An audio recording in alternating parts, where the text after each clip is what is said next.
सॼी दुनिया ईद जे ख़ुशियुनि में मसरूफ़ हुई। नवां कपिड़ा, मिठाइयूं ऐं ख़ुशियुनि जा रंग हर पासे पखड़ियल हुआ। उते कंदरा भरिसां हिक नंढड़े ॻोठ में ईद जे राति ख़ामोशी न पर गोलियुनि जी गूंज हुई। ख़ुशियुनि बदिरां कीहाट हुआ, घरनि में मातम छायल हो।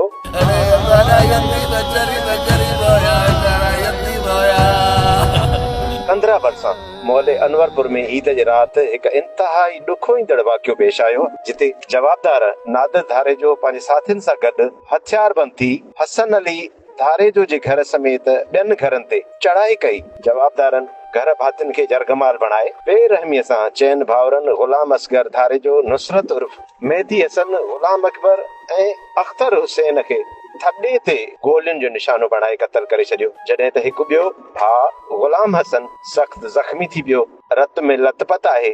समूरा नौजवान पंहिंजे घर में तड़पंदा रहिया। ख़ुशियुनि वारो घर पल भर में मातम में तब्दील थी वियो। जवाबदार राति जे ऊंदाहीअ जो फ़ाइदो वठंदे फरार थी विया। जॾहिं त वाक़िए जी ख़बर इलाइक़े में बाहि वांगुरु पखिड़िजी वई। हर तरफ़ ॾुख ऐं सोग जी लहर छाइंजी वई। इतला मिलण ते